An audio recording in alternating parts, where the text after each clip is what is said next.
வந்தீங்களே, பெரிய பெரிய காரியத்தை செய்து வந்தீங்களே, பெரிய பெரிய அற்புதம் செய்து வந்தீங்களே. என்னால முடியுமா என்று நினைத்த போது முடிய வைத்தீரே, என்னால முடியாது என்று சொல்ல போது முடிய வைத்தீரே. உமக்கு கொடான கோடி நன்றி செலுத்துகிறேன் ஐயா. ஆண்டவரே ஸ்தோத்திரம் ஆண்டவரே, உமக்கு நன்றி செலுத்துகிறேன் ஐயா. நான் சோர்ந்து போன நேரத்துல எல்லாம் என்னை தூக்கி நிறுத்தினீங்க ஐயா. ஆண்டவரே நான் கலங்கி நின்ற நேரம் எல்லாம் ஒரு தாயா போல தேடினீங்க ஐயா. மாவோடு என்னை அழைத்து ஒரு நண்பனை போல, ஒரு ஸ்நேக போல நம்ம கலங்கி நின்ற நேரம் எல்லாம் நம்மளை தேடி மாவோடு அழைத்தாரே.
கொண்டதோ அந்த பிரச்சனை மத்தியில் ஆவியான கூட இருந்து எல்லாவற்றையும் உனக்கு உதவி செய்தாரு.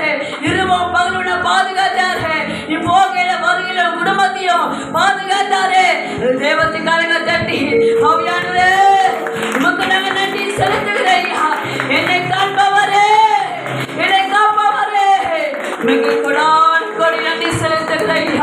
அன்றுவரே இப்படி வல்லமை ஒவ்வொரு மேல இறங்கி வருவதாக, உங்களுடைய அபிஷேகம் இறங்கி வருவதாக, இப்படி வல்லமை நாளை நிரப்புவீராக, எனக்குள்ள ஆளுகை செய்வீராக.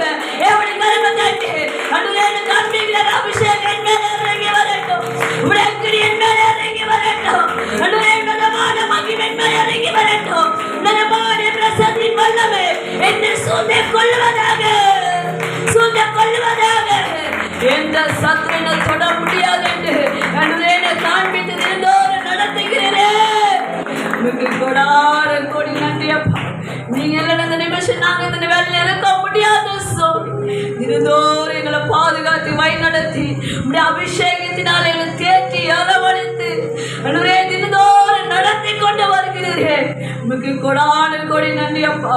எத்தனை ஆபத்துகள், எத்தனை பிரச்சனைகள், எத்தனை மரணக்குறிகள், எத்தனை வியாதிகளை தொட்ட போதும் இப்படி கரம் இருந்து எங்களை தூக்கி நிறுத்து சுகமாக்கினதே.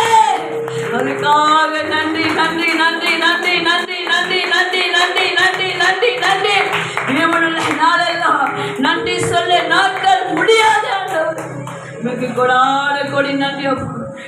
நடத்துங்க, உங்க நாம மகிழப்பட வேண்டுமா நாங்கள் செபிக்கிறோம். கத்தை பெரிய காதை செய்யுங்கப்பா, எங்களோட பேசுங்க ஐயா. இயேசுவி நாமத்தினால் செபிக்கிறோம் நல்ல பிதாவே.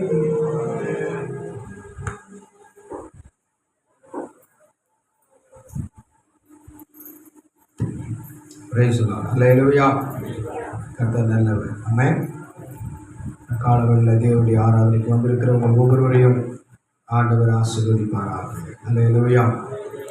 எப்பொழுது போல ஆராதனைகள், ஊழியங்கள், செபங்கள் நடக்கும். நீங்கள் வந்து கலந்து கொள்ளுங்கள். கர்த்தருடைய கரங்களோடு இருக்கும். நேரடியாய் நாம் தேவனுடைய வார்த்தைக்கு நேராக நாம் கடந்து செல்வோம். கர்த்தர் நம்மோடு கூட பேசுவாராக. நம்ம நாளில் தேவனுடைய வார்த்தை கொடுக்கும்படி வந்திருக்கிற பிஷப் ராஜையாவை நம் கரங்களை தட்டி நாம் வரவேற்போம். கர்த்தருடைய நாமம் ஒரு மூலமாக இன்றைக்கு நமக்கு அறிவிக்கப்படுவதாக. கர்த்தருடைய பரிசுத்த நாமத்திற்கு மகிமை உண்டாவதாக. எல்லா துதியும் கனமும் மகிமையும் ஆண்டவராகிய இயேசு கிறிஸ்துவுக்கே உண்டாவதாக. மெய்யான தேவன் இயேசு கிறிஸ்து, வானத்தை பூமியை படைத்தவர் இயேசு கிறிஸ்து, சர்வ வல்லமை உள்ள ஆண்டவர் இயேசு கிறிஸ்து. எல்லாரும் சேர்ந்து கர்த்தரை உயர்த்துவோம். சேனைகளின் கர்த்தர் பரிசுத்தர், பரிசுத்தர், பரிசுத்தர். சேனைகளின் கர்த்தர் பரிசுத்தர், பரிசுத்தர், பரிசுத்தர். சேனைகளின் கர்த்தர் பரிசுத்தர், பரிசுத்தர், பரிசுத்தர். கர்த்தருக்கே எல்லாமே. ஆமென். கர்த்தருக்கு ஸ்தோத்திரம். இன்றைக்கு செய்தி எழுக்கும்படியாய் வாய்ப்பு கொடுத்ததான பேராயர் டாக்டர் டேவிட் பாண்டியனை அவர்களுக்கும், பேராயர் கலாரிட்டம் அவர்களுக்கும் ஸ்தோத்திரம். சபையார் யாவருக்கும் இயேசுவின் நாமத்தில் வாழ்த்துக்கள். ஆமென். கர்த்தர் உங்களை தொடர்ந்து ஆசீர்வதிப்பாராக. நாம் தொடர்ந்து தியானித்து வருகிற வசனத்தை தியானிக்க போகிறோம். ஸ்தோத்திரம். ஆராய்ந்து முடியாத பெரிய காரியங்களையும் எண்ணி முடியாத அதிசயங்களையும் அவர் செய்கிறார். அல்லேலூயா. ஒரு வார்த்தையை தேவன் நம்மோடு திரும்ப திரும்ப பேசுகிறார் என்று சொன்னால் அந்த வார்த்தை நம்முடைய வாழ்க்கையிலே ஆசீர்வாதத்தை கொண்டு வரப்போகிறது என்று அர்த்தம். ஒரு வார்த்தையை தேவன் திரும்ப திரும்ப சொல்லுகிறார் என்று சொன்னால் அந்த வார்த்தைக்கு நாம் இன்னும் கீழ்ப்படிய வேண்டும் என்று சொல்லி அர்த்தம். பிரியமானவர்களே, தெளிந்த புத்தி உள்ளவர்களாக நாம் இருக்க வேண்டும். எல்லாரையும் போல நாம் கலப்புள்ளவர்களாக ஏனோ தானோ என்று இல்லாதபடிக்கு தெளிந்த புத்தி நமக்கு அவசியமாக இருக்கிறது. ஆமென். ஒரு அல்லே சொல்லுவோம். அல்லேலூயா. சத்தமா ஒரு அல்லே சொல்லுங்களேன். அல்லேலூயா. ஆமா, எல்லாருக்கும் தெரிந்த வசனம் தான். அடுத்த வருஷம் கேட்டா நீங்கள் இந்த வசனத்தை கண்டிப்பாக எல்லாரும் சொல்லணும். ஆமென். போன வருஷத்துக்கு முந்தின வருஷம் அதே மாதிரி ஒரே வார்த்தையை தான் வருஷம் முழுசும் ஆராதனையில் மாதம் மாதம் நம்ம தியானித்தோம். ஜனவரி மாதம் என்ன வார்த்தை பேசணும்னு கேட்கும்போது எல்லாருக்கும் அதை சொல்ல முடியல. ரொம்ப தயங்குறாங்க, யோசிக்கிறாங்க, இதா அதா அப்படிலாம் நினைக்கிறாங்க. அப்படி ஒரு ஸ்தோத்திரம், தயங்கக்கூடாது, சரியாய் நாம் கற்றுக்கொள்ள வேண்டும். ஆமென். ஆமாம், உங்கள் இந்த வருஷத்தினுடைய நம்முடைய இயேசு கிறிஸ்துவின் பரலோக ஊழியங்கள் திருச்சபையின் வாக்குத்தத்தம் என்னன்னு கேட்டால் டக்குன்னு சொல்லணும், சீக்கிரமாக சொல்லணும், இருப்பிடத்தோடு சொல்லணும். அல்லேலூயா. என்ன வாக்கு தத்துவமோ அதை இருப்பிடத்தோடு சொல்லணும். அதே மாதிரி நாம் ஆராய்ந்து வருகிற, கற்று வருகிற, தேவன் நம்மை உபதேசித்து நடத்துகிற வார்த்தையை நம்ம வருஷம் முழுசும் 12 மாசமும் தியானிக்கிறோம். அப்போ அடுத்த வருஷம் ஜனவரியிலே நம்ம கேட்கும் போது நீங்க அதை தெளிவா உடனே தயக்கம் இல்லாமல் சொல்லணும். ஆமென். அப்படி சொல்லணும்னு வேதத்தில் எழுதியிருக்கா? ஆமா, எழுதியிருக்கு. அல்லேலூயா. வேத வசனத்தை கற்றுக்கொண்டு அதிலே வளருகிறவர்களாக நாம் இருக்க வேண்டும் என்பதற்காகத்தான் 6 நாள் சுய சிந்தனையிலும் வேலையிலும் நீங்க போகணும். 7வது நாள் நீங்கள் கற்றுக்கொள்ள வேண்டும், சார்ஜ் ஏற்றி கொள்ள வேண்டும். கர்த்தருக்கு ஸ்தோத்திரம். மொபைல் இருக்கிறது. மொபைல் அப்படியே 365 நாளும் ஒர்க் ஆகுமானா அதுக்கு ஒர்க் ஆகாது. அதுக்கு தினந்தோறும் என்ன செய்யணும்? சார்ஜ் போட்டு அதில் பவர் ஏற்றணும். அதே மாதிரி நம்முடைய குடும்பத்தை நடத்த, நம்முடைய பிள்ளைகளை நடத்த, நம்முடைய சுய ஆத்மீக ஆவிக்குரிய வாழ்க்கையை சீர்படுத்த, சரிபடுத்த நம்ம வேத வசனங்களை அதிகமாக கேட்கணும். அல்லேலூயா. சொல்லுங்க. கற்றுக்கொள்ளணும், புரிந்து கொள்ளணும், கீழ்ப்படியணும். கேட்கணும், கற்றுக்கொள்ளணும், புரிந்து கொள்ளணும், கீழ்ப்படியணும். ஆமென். சரி, இன்றைக்கு தேவன் இந்த ஆராய்ந்து முடியாத பெரிய காரியங்களை செய்கிறார் என்ற வசனத்துல பெரிய காரியங்களை கர்த்தர் உனக்கு செய்வார், பெரிய காரியங்களை கர்த்தர் உனக்கு செய்து கொண்டிருக்கிறார், இன்னும் பெரிய காரியங்களை கர்த்தர் உனக்கு செய்வார். காரியங்கள் என்ற அந்த வார்த்தையை நாம் தொடர்ந்து தியானித்து வருகிறோம். இன்றைக்கு தேவன் நமக்கு சொல்லுகிற அந்த வசனத்தை நாம் கவனிக்கலாம். ஸ்தோத்திரம். கர்த்தர் நல்லவர். நம்மோடு கூட தொடர்ந்து ஆண்டவர் பேசுவாராக. அல்லேலூயா. வாசியுங்கள். 1 கொரிந்தியர் 7ஆம் அதிகாரம் 19வது வசனம். ஏற்கனவே ஜனவரி மாதம் இதை குறித்து சில முகமுறைகள் சொல்லி இருந்தேன். ஆனால் இன்றைக்கு அதனுடைய ஆழமான காரியங்களை நாம் சிந்திக்க இருக்கிறோம்.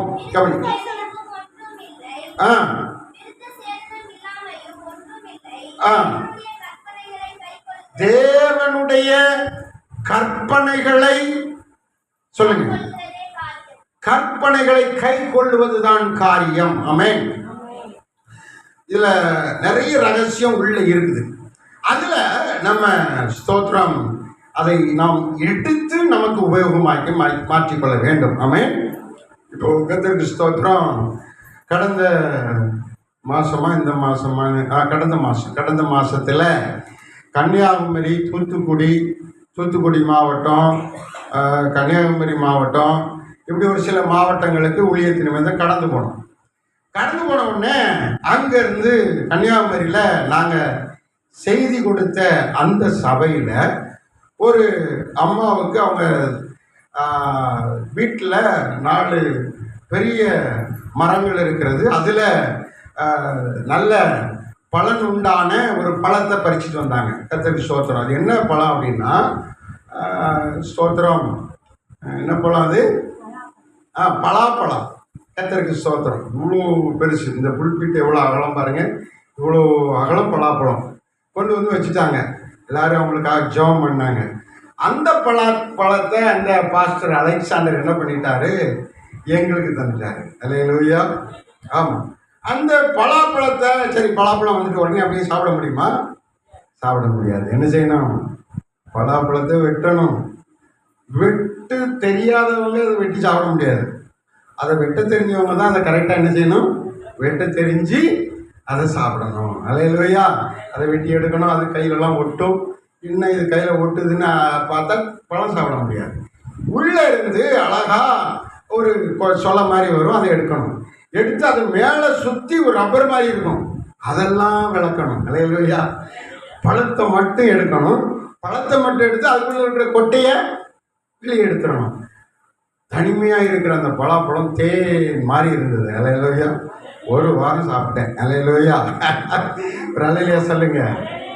பாருங்க, சாதாரணமான ஒரு பலாப்பழத்தை நம்ம உடனே அப்படியே சாப்பிட முடியாது. அதுக்கு உண்டான சில வேலைகளை நம்ம செய்யணும். அதுபோல இந்த வேத வசனத்தை நம்ம அப்படியே டக்குன்னு பயன்படுத்திட முடியாது.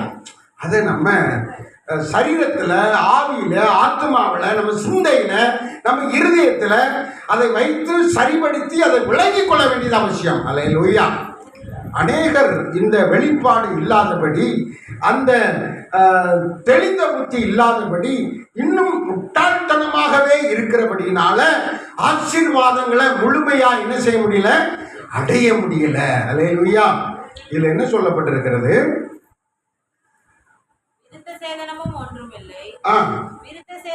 இல்லாமையும் ஒன்றுமில்லை, தேவனுடைய கற்பனைகளை கை கொள்ளணும், அதுதான் காரியம். அல்லேலூயா. இப்போ இதை நீங்கள் நமக்கு சொந்தமாக்கணும், நம்ம சாப்பிட்ற மாதிரி அதை சரிப்படுத்தணும். எப்படி மாற்ற போகிறோம்? நல்ல கவனிங்க. தேவனுடைய கற்பனைகளை நீ கை கொண்டா உன் காரியமெல்லாம் ஜெயமாய் மாறும். அல்லேலூயா. உன் காரியங்கள் எல்லாம் வாய்க்கும். ஆமென். ஆண்டவர் நமக்கு வைத்திருக்கிற காரியங்கள் எல்லாம் ஜெயமாய் மாறும். அல்லேலூயா. இப்போ ஆண்டவருடைய கற்பனை என்ன உங்களுக்கு எல்லாருக்கும் தெரியுமா? தெரியும். நம்ம சபையில் கூட அந்த கற்பனைகள் கிடந்துச்சு, இருக்குதா இல்லையோ? ஆமாம், அது போன வருஷம் இருந்துச்சு. 10 கற்பனைகள் அந்த நம்ம வீட்டில் இருக்கும்போது அங்கேயும் இருந்துச்சு. அல்லேலூயா. சரி, இந்த கற்பனைகள் தான் நம்ம வாழ்க்கையை சுவையா, அன்பா, ஆசீர்வாதமா, மேன்மையா மாற்றுகிறது என்று வேதம் சொல்றது. எங்க எப்படி இருந்தாலும் சரி, ஆனால் கற்பனை தான் காரியம். அல்லேலூயா. இந்த கற்பனையின்படி செய்தால் உன் காரியம் என்ன செய்யும்? ஜெயமாய் மாறும். அல்லேலூயா. சொல்லுங்க, கற்பனையின்படி நான் நடந்தால் என் காரியம் ஜெயமாய் மாறும். கர்த்தர் எனக்கு பெரிய காரியங்களை செய்வார். அல்லேலூயா. இந்த கற்பனை எங்க இருக்குது? பழைய ஏற்பாட்டில் எங்க இருக்கு, புதிய ஏற்பாட்டில் எங்க இருக்குது? நமக்கு நல்லா தெரியும், தெரிஞ்சு வச்சுக்கொள்ள வேண்டும். பழைய ஏற்பாட்டில் எங்க இருக்குது? யாத்ராகமம் 20ஆம் அதிகாரத்தில் 3வது வசனத்தில் இருந்து எத்தனாவது வசனம் வரைக்கும்? 17ஆம் வசனம் வரைக்கும் இந்த கற்பனைகள் இருக்கிறது. 3வது வசனத்திலிருந்து 17வது வசனம் வரைக்கும் கற்பனைகள் இருக்குது. இது பெரிய லாங் நீளமா இருக்கும். இப்போ இதெல்லாம் ஒவ்வொரு வரியில நான் சொல்லணும், நீங்களும் ஒவ்வொரு வரியில என்ன செய்யணும்? கற்றுக்கொள்ளணும். அல்லேலூயா. கற்றுக்கொள்வோமா? கர்த்தருக்கு ஸ்தோத்திரம். எல்லாரும் சேர்ந்து பாடுவோம். ஆமென். பாட்டா பாடிவோம். கர்த்தருக்கு ஸ்தோத்திரம். என் கூட சேர்ந்து நீங்கள் கை கட்டி உற்சாகமாக சத்தமாக பாட போகிறீங்க. அமைதெல்லாம் மற்றவங்க பாடுறது கேட்டுக்கிட்டு கூடாது. நீங்களே என்ன செய்யணும்? சத்தமாக என்ன செய்யணும்? உற்சாகமாக பாடணும். இன்றைக்கி நம்ம ரவிக்குமார் உட்கார்ந்து இருக்கிறதுக்கு எனக்கு ரொம்ப சந்தோஷம். அல்லேலூயா. ஜெபிக்கிறவர்கள் ஜெபத்திலும், உபதேசிக்கிறவர்கள் உபதேசத்திலும், மியூசிக் வாசிக்கிறவர்கள் மியூசிக் வாசிப்பதிலும், கைத்தட்டுகிறவர்கள் கைத்தட்டுவதிலும், எந்தெந்த வேலையோ அதை நம்ம என்ன செய்யணும்? கரெக்டாக செய்யணும். அல்லேலூயா. நாம் கீழ்ப்படிந்து செய்வது தேவனுக்கு பிரியம். ஆமென். இப்போ அவர் என்னோடு கூட சேர்ந்து நமக்கு அந்த இசை வாசித்து நம்ம எல்லாரும் கரங்களை தட்டி பாட போகிறோம். ஆமென். தேவனின் கட்டல் இது, இதை நாம் கை கொள்ளுவோம். தேவனின் கட்டளை இது, இதை நாம் கை கொள்ளுவோம். சொல்லுங்க. தேவனின் கட்டளை இது, இதை நாம் தேவனின் கட்டளை இது, இதை நாம் கை கொள்ளுவோம். என்னை என்று உனக்கு வேறு தேவன் வேண்டும். என்னை அன்றி உனக்கு வேறு தேவன் வேண்டாம் என்று தேவன் சொன்னார். இதை நாம் கை கொள்ளுவோம். சொல்லுங்க ஆமென். என்று தேவன் சொன்னார், இதை நாம் கை கொள்ளுவோம். தேவனின் கட்டளை இது, இதை நாம் கை கொள்ளுவோம். சத்தடி பாடுவோம். தேவனின் கட்டளை இது, இதை நாம் கை கொள்ளுவோம். இன்னும் உற்சாகமாய் பாடுவோம். ஆமென். விக்கிரகத்தை சொரூபத்தை உண்டாக்காதே, விக்கிரகத்தை சொரூபத்தை உண்டாக்காதே என்று தேவன் சொன்னார். இதை நாம் கை கொள்ளுவோம். சத்தமா பாடுங்க. ஆமென். என்று தேவன் சொன்னார், இதை நாம் கை கொள்ளுவோம். தேவனின் கட்டளை இது, இதை நாம் கை கொள்ளுவோம். இன்னும் உற்சாகமாய் பாடுவோம். தேவனின் இதை நாம் கை கொள்ளுவோம். தேவநாமம் வீணிலே வழங்காதீரு, தேவநாமம் வீணிலே வழங்காதீரு என்று தேவன் சொன்னார். இதை நாம் கை கொள்ளுவோம். இன்னும் உற்சாகமாய் சத்தமா பாடுங்க.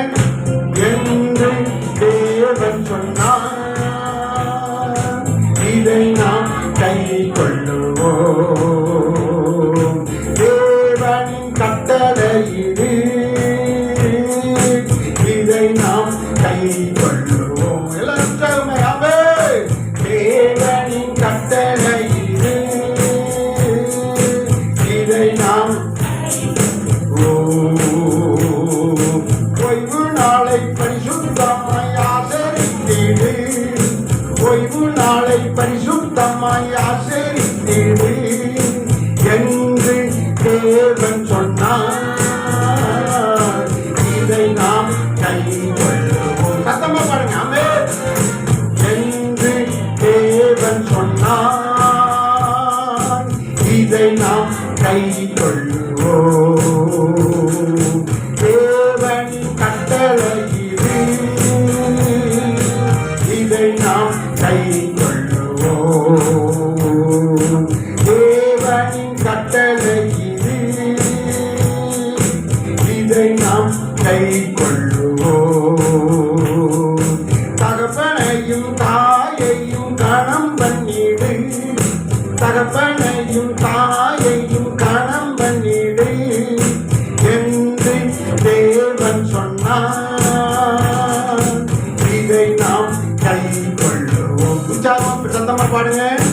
என்று தேவன் சொன்னார், இதை நாம் கை கொள்ளுவோம். இன்னும் சத்தமா. ஆமென். தேவனின் கட்டளை இது, இதை நாம் கை கொள்ளுவோம். இன்னும் சத்தம் காணாது. ஆமென். தேவனின் கட்டளை இது, இதை நாம் கை கொள்ளுவோம். கொலை செய்யாது இருப்பாயாக, கொலைகள் செய்யாது இருப்பாயாக என்று தேவன் சொன்னார். இதை கை கொள்ளுவோம். என்று தேவன் சொன்னார், இதை நாம் கை கொள்ளுவோம். சத்தமாய் பாடுங்க. ஆமென். தேவனின் கட்டளை இது, இதை நாம் கை கொள்ளுவோம். இன்னும் சத்தமா பாடுவோம். தேவனின் இதை நாம் கை கொள்ளுவோம். திருட்டி களவு செய்யாதீரு, திருட்டி களவு செய்யாதீரு தேவன் கட்டளை இது, இதை நாம் கை கொள்ளுவோம்.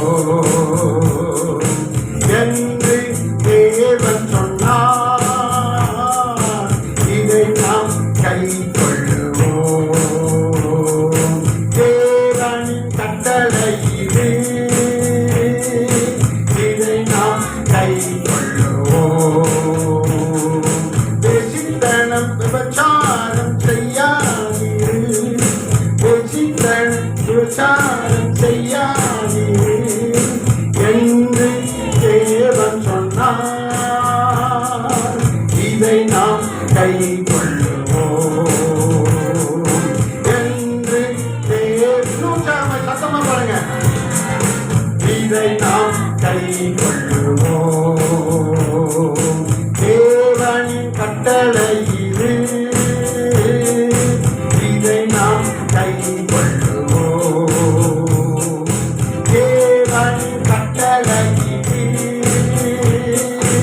இதை நாம் கை கொள்ளுவோம்.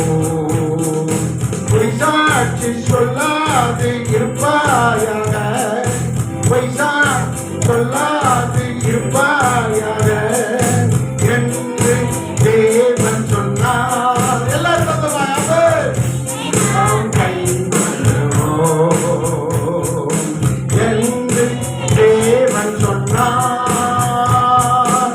இதை நாம் கை கொள்ளுவோம்.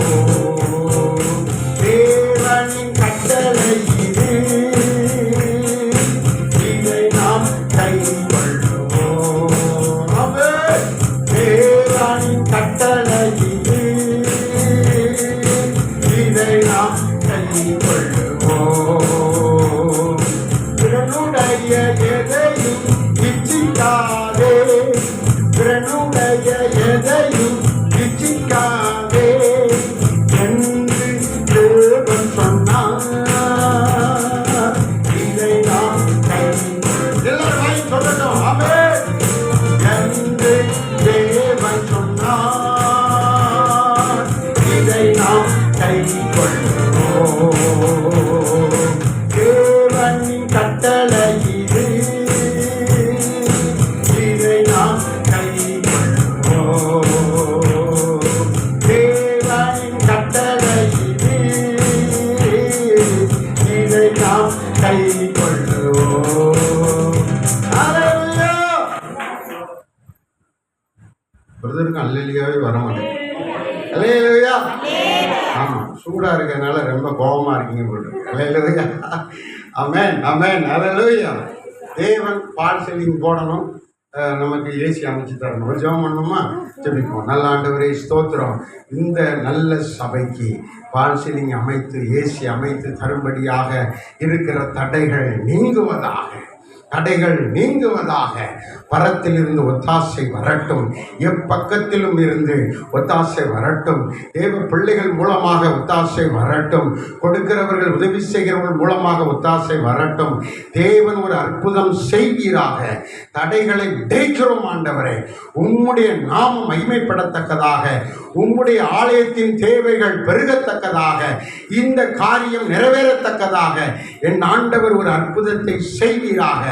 இந்த விஷயத்தில் ஒரு பெரிய காரியத்தை செய்வீராக. எண்ணி முடியாத அதிசயம் நடப்பதாக என்று சொல்லி ஜெபிக்கிறேன். இயேசுவின் நாமத்தில் ஜெபிக்கிறேன் பிதாவே. ஆமென். ஆமென் சொல்ல மாட்டீங்க? ஆமென் சொல்லுங்க. ஆமென். அல்லேலூயா. ஒரு மனமா இருக்கணும். எப்படி இருக்கணும்? ஒரு மனமா இருக்கணும். ஒரு மனமா இருந்தால் தான் நம்முடைய ஜெபம் என்ன செய்யும்? கேட்கப்படும். எப்படி சொன்னார் இயேசு கிறிஸ்து ஜெபம் கேட்கப்படுறதுக்கு? 2 பேர் அல்லது 3 பேர் ஒன்றுபட்டு இருந்தால், ஒரே மனமுடையவர்களாக இருந்தால் நம்முடைய ஜெபம் என்ன செய்யும்? கேட்கப்படும். அல்லேலூயா. பழைய நம்ம ஸ்தோத்திரம் அப்போஸ்தலர் காலத்தில் அவர்கள் ஒரு மனமாய் கூடி வந்தார்கள். அப்போஸ்தலரில் எழுதப்பட்டிருக்கிறது. ஒரு மனமாய் கூடி இருந்தபோது அந்த இடத்துல ஆசீர்வாதம் நிறைய ஊற்றப்பட்டது. அல்லேலூயா. அந்த பகுதியை எடுத்து வாசிங்க. ஒரே மனம் வாசிங்க. ஒரு மனதாய் கூடி வந்தபோது. அப்போஸ்தலர் 2ஆம் அதிகாரம். நாள் வந்தபோது அவர்கள் எல்லாரும் என்ன செஞ்சாங்க? ஒரு மனம் பட்டார்கள். ஒரு மனம் அவர்களுக்கு இருந்துச்சு. எல்லாரும் ஒரு மனமா இருக்கணும். ஆமேன்னு சொல்லும்போது எல்லாரும் ஜெபம் பண்ணி முடிச்ச உடனே இயேசு கிறிஸ்துவின் நாமத்தில் ஜெபிக்கிறோன்னு சொல்லும்போது ஆமேன்னு சொல்லும்போது எல்லாரும் சேர்ந்து என்ன செய்யணும்? ஆமேன் ஒரே மனமா சொல்லணும். ஒரே வார்த்தையா சொன்னேன். என் ஆத்மாவே கர்த்தரை ஸ்தோத்திரி, முழு உள்ளமே பரிசுத்த நாமத்தை அது சொல்லும் போது ஒருத்தர் முன்னாடி போவாங்க, ஒருத்தர் பின்னாடி வரும். அப்படி இருக்கக்கூடாது. எல்லாரும் ஒரே கோர்வையாக சொல்லணும். அல்லேலூயா. ஆமாம். அந்த ஒருமனம் உண்டாகும்படியாக நாம் செயல்பட வேண்டும். ஆமென். ஒரு அல்லே சொல்லுங்க. அல்லேலூயா. ஒருமனமாக இருந்தால் நம்முடைய ஜெபம் கேட்கப்படும். ஒருமனம் இல்லாட்டால் ஜெபம் கேட்கப்படாது. அந்த இடத்துல பெந்தேகோஸ்தே நாள் வந்தபோது அவர்களெல்லாம் ஒருமனப்பட்டாங்க. என்ன நடந்துச்சு? வாசிங்க. பலத்த காற்று போல பரிசுத்த ஆவியானவர் வந்தார். என்ன நடந்துச்சு? முழக்கம் போல ஆண்டவருடைய ஆவியானவர் வந்தார். வானத்திலிருந்து சட்டிதியாய் ஒரு சத்தம் முழக்கம் உண்டாகி வீடு முழுவதையும் நிரப்பிட்டு. என்னது நிரப்பிட்டு? வீடு முழுவதையும் என்ன நிரப்பிட்டு? ஆசீர்வாதம் நிரப்பிட்டு. அல்லேலூயா. பரிசுத்த ஆவியானவர் நிரப்பி விட்டார். நல்ல கவனிங்க, நல்ல கவனிங்க. ஏன் பரிசுத்த ஆவியானவர் நிரப்பணும்? பரிசுத்த ஆவியானவர் வந்தால் எல்லாம் விடுதலை உண்டாய். ஆவியானவர் எங்கேயோ அங்கே. இன்றைக்கு நிறைய பேர் விடுதலை இல்லை. விடுதலை இல்லாமல் இருக்கிறதுக்கு காரணம் சோத்திரம் பாருங்க, ஒரு மனம் வராமல் இருக்கிறதுக்கு காரணம் என்ன அப்படின்னா, அவங்க இன்னும் விடுவிக்கப்படலை. முட்டாள்தனம், மூடத்தனத்திலிருந்து விடுவிக்கப்படலை. அறியாமையிலிருந்து விடுவிக்கப்படலை. ஆண்டவருடைய வார்த்தைகளை கேட்கும்படி அவர்கள் இன்னும் மனக்கண்கள் திறக்கப்படலை. அல்லேலூயா. இப்போ ஒரு மனம் வரணும்னா நம்ம தேவ ஆவியினால என்ன செய்யணும்? நிரப்பப்படணும். அதுக்கு தான் ஆராதனை நேரத்தில் எல்லாரும் அபிஷேகத்தில் நிரப்பணும்னு சொல்லப்பட்டிருக்கிறது. ஆமென். சோத்திரம். எல்லாரும் எழுந்து ஆராதிப்போம் அப்படின்னு பாஸ்டர் சொல்றாங்க. ஒரு 4 பேர் மட்டும் உட்கார்ந்துட்டே இருக்காங்க. அப்போ அவங்களுக்கு என்ன தெரியல? காது கேட்கலை, காலு விளங்கலை, இடுப்பு கீழ்ப்படியலை, உட்கார்ந்துட்டு அப்படி சப்புற மாதிரி உட்கார்ந்துட்டு இருக்கிறாங்க. அப்போ அந்த இடத்துல என்ன இல்லை? ஒரு மனம் இல்லை. தேவன் அவர்களை என்ன செய்யல? விடுவிக்கல. அவர்களை விடுவிப்பதற்கு இடம் கொடுக்கல. ஆமென். இப்போ நம்ம இந்த விஷயத்துல ஐயா சொல்லும் போது நம்ம எல்லாரும் கீழ்ப்படியணும். எல்லாரும் எழுந்து ஆராதிக்கணும், எழுந்து ஆராதிக்கணும். முழங்கால் படிக்கிட்டு வேதத்தை வாசிக்கணும், முழங்கால் படிக்கிட்டு வேதத்தை வாசிக்கணும். ஆமென். அல்லேலூயா. ஆமாம். அவருக்கு மட்டும் விதிவிலக்கு, மற்ற எல்லாரும் அதுக்கு கீழ்ப்படியணும். அவருக்கு மட்டும் விதிவிலக்குன்னா, அவர் கண்ணை மூடி ஜெபங்கன்னு சொல்லிட்டு அவர் அதை அடுத்த ஊழியங்களை செய்வார். அப்போ அவர் திறந்திருக்கிறாரு, நம்ம எல்லாரும் என்ன செய்யக்கூடாது? திறக்கூடாது. மற்ற எல்லாரும் கீழ்ப்படிஞ்சு தான் ஆகணும். அல்லேலூயா. பாஸ்டர் கண்ணை திறந்துட்டு இருக்கிறாரு, அதனால நானும் கண்ணை திறந்துட்டு இருப்பேன் அப்படின்னு சொல்லக்கூடாது. அல்லேலூயா. அவருக்கு மட்டும் என் விதிவிலக்கு சொல்லுங்க. எல்லா காரும் ரூல்ஸ் பிரகாரம் தான் போகணும். வலது பக்கம் இடது பக்கம் எப்படி போகணுமோ அப்படி தான் போகணும். ஆனால் ஆம்புலன்ஸ் மட்டும் எந்த பக்கத்துலையும் வரும். யாரும் என்ன செய்யக்கூடாது? தட்டி கேட்கக்கூடாது. அதே மாதிரி இந்த சபையின் தலைவர் முன்ன பின்ன இருப்பார். ஆனால் மற்ற எல்லாரும் என்ன செய்யணும்? கீழ்ப்படிஞ்சு தான் ஆகணும். கீழ்ப்படிஞ்சு தான் ஆகணும். அவர் யாரும் பேய் எந்த சரீரத்துக்குள்ள பேய் ஆடுதுன்னு பார்ப்பார். நீங்கள் ஜெபிக்கும் போது எந்த சரீரத்தில் கீழ்ப்படியாமல் இருக்கிறாங்க அதை பார்ப்பாரு. அப்போ கீழ்ப்படியாமல் இருக்கிறவங்கள பார்த்து ஜெபம் பண்ணுவார். இயேசுவின் நாமத்தினால இந்த கீழ்ப்படியாதை ஆவி வெளியேறட்டும் ஜெபம் பண்ணுவார். கட்டுகளை உடைப்பார். அல்லேலூயா. அதுக்கு அவர் கண்ணு திறந்து பார்த்து ஜெபித்து தான் ஒவ்வொருவரையும் கண்காணிக்க வேண்டிய சூழ்நிலையில் இருக்கிறது. ஆமென். ஒரு அல்லே சொல்லுங்க. ஆமென். தேவன் இன்றைக்கு நமக்கு பேசுகிற வார்த்தை, நாம் கற்பனைக்கு கீழ்ப்படிந்தால் நாம் பெரிய காரியங்களை அடைய முடியும். ஆண்டவர் பெரிய காரியங்களை நமக்கு செய்வார். எண்ணி முடியாத அதிசயங்களை கர்த்தர் செய்வார். ஆமென். கர்த்தருக்கு ஸ்தோத்திரம். நீங்க கற்பனைக்கு கீழ்ப்படியணும் அப்படின்னு ஆண்டவர் ரொம்ப ஆணித்தரமா திட்டவட்டமா தெளிவா சொல்றார்.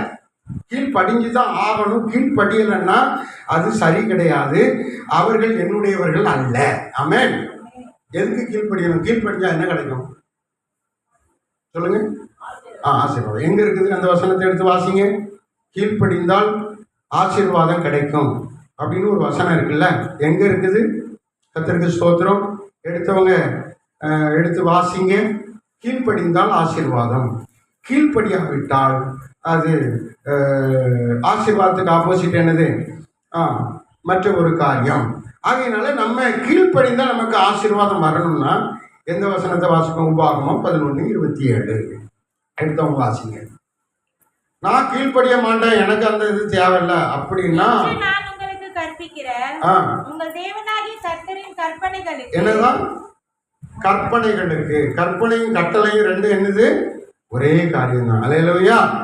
கற்பனைகளுக்கு கீழ்ப்படிஞ்சா ஆசீர்வாதமும் உனக்கு என்ன வரும்?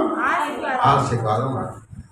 இப்ப நீங்க கீழ்ப்படியலைன்னா அதுல என்ன பண்றது? தேவனாகிய கர்த்தரின் கற்பனைகளை கீழ்ப்படியாமல் இன்று நான் உங்களுக்கு விதிக்கிற வழியை விட்டு விலகி நீங்க விலகி இருந்தா, ஆண்டவருடைய வார்த்தையை கேட்கல, கீழ்ப்படியல, விலகி இருந்தா நீங்கள் அறியாத வேறே தேவர்களை பின்பற்றுவீர்களானால் அப்போ ஆண்டவர் அந்த இடத்துல அவர்களுடைய வழி எப்படி இருக்குன்னு சொல்றாரு. அவங்க வந்து வேற தேவர்களை பின்பற்றுவதா மாறக்கூடும். ஆமென். ஒரு அல்லேலூயா சொல்லுங்க. நல்ல கவனிங்க. இந்த வார்த்தையில நம்ம தெரிந்து கொள்ள வேண்டிய விஷயம், கற்பனைகளுக்கு கட்டளைகளுக்கு நம்ம என்ன செய்யணும்? கீழ்ப்படிஞ்சா என்ன கிடைக்கும்? ஆசீர்வாதம் கிடைக்கும். அல்லேலூயா.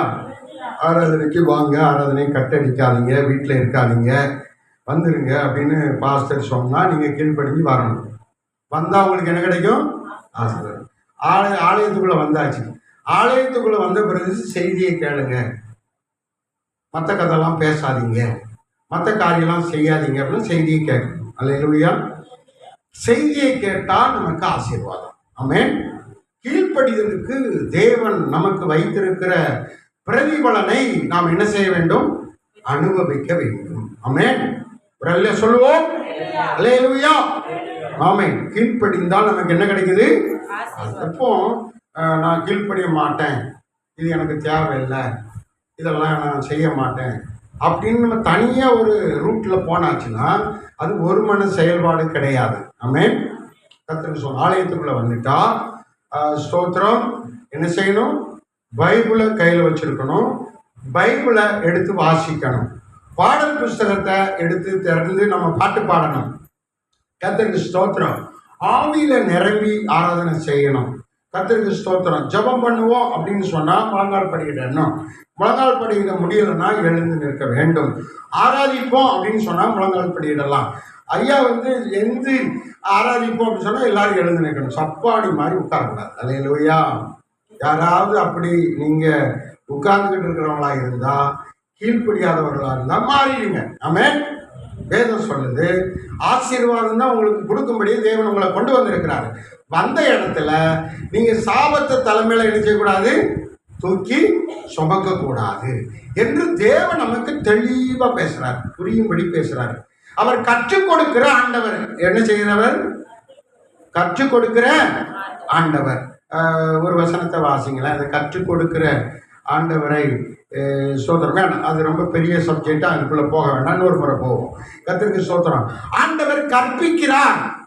இயேசு கிறிஸ்து சொன்னார், என்னிடத்தில் வந்து கற்றுக்கொள்ளுங்கள்னு சொன்னார். அப்போ நம்ம தேவனுடைய ஆலயத்துக்குள்ள வந்துட்டா நம்ம கற்றுக்கொண்டே இருக்க வேண்டும். ஆமென். கர்த்தருக்கு ஸ்தோத்திரம். கீழ்ப்படிய வேண்டும் என்பதுதான் மிக முக்கியமான ஒன்று. ஆமென். கர்த்தருக்கு ஸ்தோத்திரம். நம்ம கீழ்ப்படியணும், கற்றுக்கொள்ளணும். நமக்கு எல்லாம் தெரியும் அப்படிங்கிற மமதை, பெருமை, மேட்டிமை உங்கள் சிந்தையில் கொஞ்சம் கூட வரக்கூடாது. ஆமென். சபையில் யாரும் எதிர்த்து பேசக்கூடாது, சபையில் யாரும் எதிர்த்து வாக்குவாதெல்லாம் பண்ணக்கூடாது. ஆனால் கீழ்ப்படிதல் மாத்திரம் மிக முக்கியம் என்பதை தேவன் நமக்கு சுட்டி காண்பிக்கிறார். அப்போ ஃபஸ்ட்டு நம்ம என்ன கற்றுக்கொண்டோம்? கற்பனைக்கு கீழ்ப்படிந்தால் என்ன வரும்? ஆசீர்வாதம். அல்லேலூயா. அப்ப கற்பனைக்கு கீழ்ப்படியும் போது தேவன் நமக்கு பெரிய காரியங்களை செய்வார். இன்னொரு வசனத்தை நம்ம வாசிக்கலாம், கவனிப்போம். ஸ்தோத்திரம். உபாகமம் 10ஆம் அதிகாரம் 13ஆவது வசனத்தை நம்ம வாசிக்கும் போது அங்க என்ன சொல்றாரு பாருங்க. நான் இன்றைக்கு உனக்கு சொல்லிக் கொடுக்கிற, கற்பிக்கிற கர்த்தருடைய வார்த்தைகளையும், கர்த்தருடைய கற்பனைகளையும், அவருடைய கட்டளைகளையும் என்னவா? நன்மை உண்டாகும்படி கை கொள்ள வேண்டும். அல்லேலூயா. கீழ்ப்படியணும். அடுத்து என்ன சொல்றாரு? கை கொள்ளணும். கை கொள்ளணும்னா என்ன அர்த்தங்க? கை கொள்ளணும்னா என்ன அர்த்தம்? நம்ம வாழ்க்கையில செயலாக்கத்தில் கொண்டு வரணும். செயலாக்கத்தில் கொண்டு வரணும். நாம் ஜெபிக்கிறவர்களாக மாற வேண்டும், அது செயலாக்கத்தில் இருக்கணும். நாம் என்ன செய்யணும்? வேதம் வாசிக்கிறவர்களாக இருக்க வேண்டும், செயலாக்கத்தில் கொண்டு வரணும். கர்த்தருக்கு ஸ்தோத்திரம். ஆலயத்துக்குள்ள வந்துட்டா நம்முடைய எல்லாரும் வேதத்தை உடையவர்களாக, வேதத்தை எடுக்காம யாரும் ஆலயத்துக்கு வர முயற்சி பண்ணக்கூடாது, கொண்டு வரணும். ஆமென். தெய்வத்துக்கு நம்ம என்ன செய்யணுமா? பயந்து ஆண்டவருடைய கற்பனைகளை நாம் கடைபிடிக்க வேண்டும் என்று ஆண்டவர் சொல்லுகிறார். அல்லேலூயா. கூடியமான வரைக்கும் பெண்கள் என்ன செய்யுங்க? தலையில முக்காடிட்டு கொள்ள வேண்டும். ஆமென். ஆமாம், முக்காடிட்டு கொள்ளாவிட்டால் ஸ்தோத்திரம், நாம் கீழ்ப்படியலைன்னு அர்த்தம். ஆமென். எல்லாருக்கும் அநேகருக்கு புரியும்னு நினைக்கிறேன். முக்காடிட்டு கொள்ளாவிட்டால் நம்ம ஆண்டவருக்கு கீழ்ப்படியல, ஆண்டவருடைய ஆசீர்வாதம் வேண்டான்னு நம்ம மனப்பூர்வமா அந்த ஆசீர்வாதத்தை என்ன செய்யறோம்? ஒதுக்கி வைத்து விடுகிறோம் என்று சொல்லி அர்த்தம். ஆகினால நம்ம எப்போதும் கீழ்ப்படுகிற பிள்ளைகளாக மாற்றப்பட வேண்டும் என்பது தேவன் நமக்கு காண்பித்திருக்கிற ஒன்று. அல்லேலூயா. கர்த்தருக்கு ஸ்தோத்திரம். நன்மை உண்டாகணும். இப்ப கற்பனை கை கொண்டா என்ன உண்டாகும்? நன்மை உண்டாகும். அல்லேலூயா. உங்களுக்கு புரியுதா? கீழ்ப்படிதா என்ன வரும்? ஆசீர்வாதம் வரும். அடுத்து என்ன சொல்றாரு? கீழ்ப்படிதா நன்மை உண்டாகும். 48 ஏசாயா 48:18 நீங்க வாசிக்கும் போது கற்பனைகளை, கர்த்தருக்கு ஸ்தோத்திரம், கவனிங்க. ஏசாயா 48:18 நீங்கள் வாசிக்கும் போது, என் கற்பனைகளை நீ கவனிப்பாயானால் உனக்கு நல்லது நடக்கும், நலமாய் இருக்கும். ஆமென். கற்பனைகளை நீ கவனிக்கலன்னா உனக்கு நல்லது நடக்காது, நலமாய் இருக்காது. கேடு தொடரும், பாவம் உன்னை தொடரும், அசுத்தம் உன்னை பிடிக்கும் அப்படின்னு இந்த வேதவசனத்தின் மூலமாய் மறைமுகமாக நாம் புரிந்து கொள்ள வேண்டிய காரியம். ஆகையினால நலம் வர வேண்டும் என்று சொன்னால் நம்ம என்ன செய்யணும்? ஆமா, தொடர்ந்து வாசியுங்கள். உனக்கு சமாதானம் உண்டாகும். எப்படி வருமா சமாதானம்? நதியை போல நம்முடைய குடும்பத்தில் எல்லாருக்கும் கிடைக்கும், நதியை போல கிடைக்கும். ஆமென். இப்போ நல்ல கவனிங்க. கற்பனைகளுக்கு நாம் கை கொள்ளும் போது நமக்கு சமாதானம் நதியை போல வருகிறது. அடுத்து என்ன வருகிறது? நலம் உண்டாகும். மூன்றாவது அதில் சொல்லப்பட்ட ஒரே காரியத்தில் 3 விஷயம் சொல்றார். நீதி இருக்கும். நீ நீதியாய் நடக்க உனக்கு வழி இருக்கும். நம்முடைய பிள்ளைகள் நீதியா நடக்கிறாங்களா? நம்முடைய குடும்பம் நீதியா நடக்குதா? இதை நம்ம நிதானிக்கணும். நீதி தவறி நடக்கிறோமா, நீதியா நடக்கிறோமா? நீங்க நல்ல கவனிங்க. நம்ம செய்யற தப்பு யாருக்குமே தெரியாது அப்படிங்க நினைக்கக்கூடாது. எல்லாம் வெட்ட வெளிச்சம். நம்மளை 2 கண்கள் தான் பார்க்குதுன்னு நினைக்கக்கூடாது. நம்ம தான் 2 கண்ணில் பார்க்குறோம். ஆனால் நம்மளை எல்லாரும் லட்சக்கணக்கான கண்கள்னால நம்மளை பார்க்குறாங்க. ஆமென். அல்லேலூயா. எல்லாரும் நம்மளை பார்க்கும்போது அப்போ ஸ்தோத்திரம், அநேகர் நம்ம பார்க்குறாங்க. நம்ம நீதியாக நடக்கிறோமா, அசுத்தத்தில் நடக்கிறோமா, ஆண்டவருடைய வார்த்தையை மீறி நடக்கிறோமா, எல்லாம் தெரியும். அப்போ அதுல நம்ம சரிபடுத்திக் கொள்ள வேண்டும். தேவனுடைய சமூகத்துல செப்பனிட வேண்டும், சரிபடுத்திக் கொள்ள வேண்டும். எலியா என்ன செய்தார்? தேவனுடைய அந்த மலையில, என்ன பர்வதம் அது? கர்மேல் பர்வதத்துல அவன் என்ன செய்தான்? பலிப்பீடத்தை என்ன செய்தான்? செப்பனிட்டான். செப்பனிட்டு தான் பலியிட்டான். அதுக்கு பிறகு தான் அவனுடைய ஜெபம் கேட்கப்பட்டு பரலோகத்திலிருந்து ஆண்டவர் என்ன செய்தாரு? அற்புதம் செய்தார். என்ன அனுப்பினாரு? அக்னியை அனுப்பினார். நம்ம செப்பனிட வேண்டும், நம்மை சரிபடுத்திக் கொள்ள வேண்டும், நம்மை சீர்படுத்திக் கொள்ள வேண்டும். சீர்படுத்தும்படி நம்மை ஆண்டவருடைய வார்த்தைக்கு அடங்கி நடக்க வேண்டும். பெரியோர்கள் சொல்றதை கேட்கணும். ஆமென். ஆமாம், குடும்ப உறுப்பினர்கள், பெரியோர்கள், வாழ்ந்தவர்கள், அவர்கள் சொல்ற வார்த்தைக்கு நம்ம என்ன செய்யணும்? கீழ்ப்படிய வேண்டும். சரி, இப்போ நம்ம என்ன எங்க வந்திருக்கிறோம்? நலம் உண்டாகும், சமாதானம். எதுக்கு? கற்பனைக்கு கீழ்ப்படுகிற போது, அதன்படி நடக்கிற போது, செய்கிற போது. இன்னொரு வசனம் என்ன சொல்லுது பாருங்க. சோத்திரம். பிரசங்கி 12:13 வாசிக்கும் போது, பிரசங்கி 12ஆம் அதிகாரம் 13ஆம் வசனம் வாசிக்கும் போது, கேட்போமாக. எல்லாத்தையும் நீங்க புரிஞ்சுக்கோங்க, தெரிஞ்சுக்கோங்க. ஆனா ஒன்று, காரியத்தின் கடைத்தொகை முடிவு என்ன அப்படின்னு பாத்தீங்கன்னா, வாசிங்க. தேவனுக்கு பயந்து தேவனுக்கு பயப்படணும், அவர் கற்பனைகளை கைக்கொள், கற்பனைகளை கைக்கொள்ளணும். எல்லா மனுஷர் மேலும் எல்லா மனுஷர் மேலும் விழுந்த கடமை இதுவே. என்னவா இருக்கிறது? கடமையாய். கடமை. வார்த்தைக்கு கீழ்ப்படிஞ்சு நம்ம கை கொள்ள வேண்டியது ஆண்டவர் நமக்கு வைத்திருக்கிற கடமை. சோத்திரம். எந்திரிச்ச உடனே, காலையில் எந்திரிச்ச உடனே என்ன பண்ணுவோம்? கர்த்தருக்கு சோத்திரம் சொல்லுவோம், ஜெபம் பண்ணுவோம். அடுத்து என்ன பண்ணுவோம்? எடுத்த உடனே வாய் ஒரே நாற்றமாயிருக்குன்னு பல் விளப்போம். அல்லேலூயா. ஆமாம், வயிறு மடாங்கன்னு சொல்லி காலை கடன்களை முடிப்போம். இதெல்லாம் கடமைகள். இதை நாம் செய்கிறது போல கர்த்தருக்கு ஸ்தோத்திரம், நாம் தேவனுக்கு பயந்து நடப்பது நம்மேல் விழுந்த கடமை. அல்லேலூயா. எல்லாரும் சேர்ந்து சொல்லுவோம், ஆண்டவருக்கு பயந்து கற்பனைகளை கைக்கொள்வது நமக்கு கடமை. பயந்து கற்பனைகளை கைக்கொள்வது நமக்கு கடமை. அல்லேலூயா. நான் ஏன் கற்பனையை கைக்கொள்ளணும்? அது எனக்கு அவசியம் இல்லை அப்படின்னு நம்ம சொல்லக்கூடாது.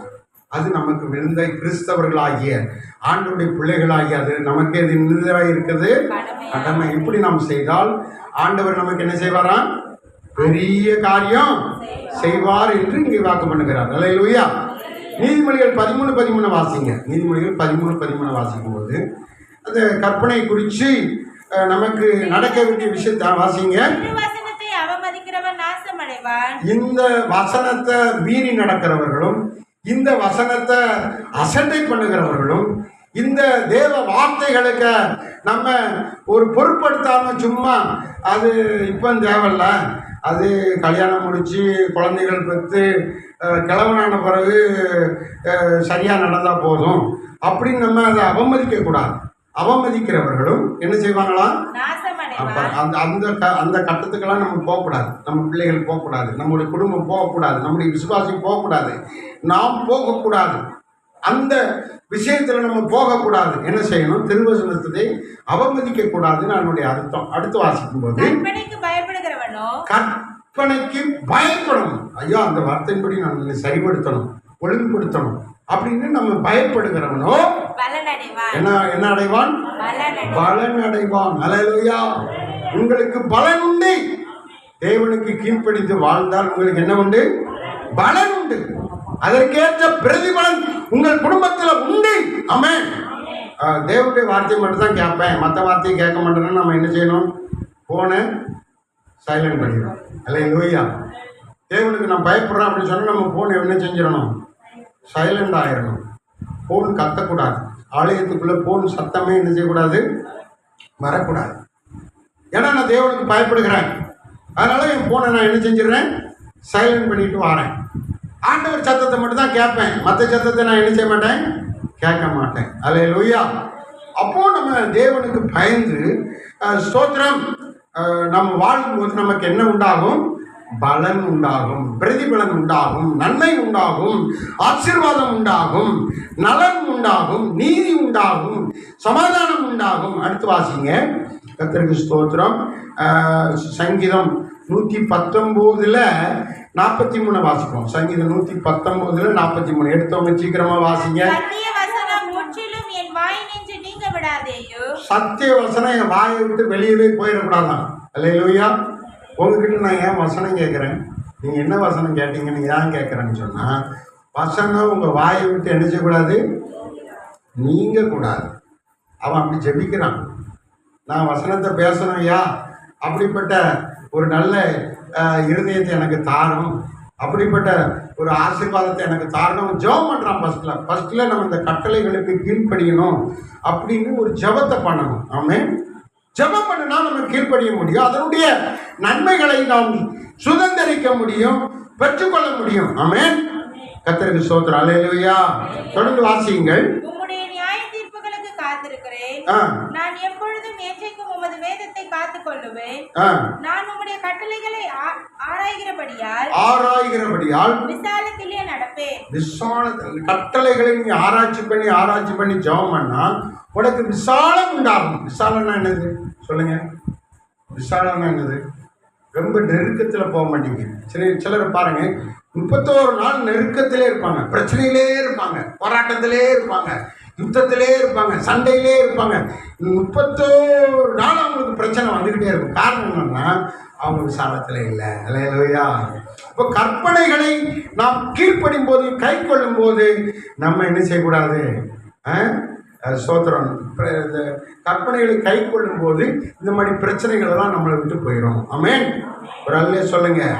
நெருக்கம் நீங்கி போய்விடும், நெருக்கம் நம்மை விட்டு தள்ளி போய்விடும். இன்னொரு இடம் சொல்றாரு பாருங்க. 1 ராஜாக்கள்ல 11:38 வாசிங்க. வித்தியாசமான ஒரு ஆசீர்வாதம் சொல்றாரு.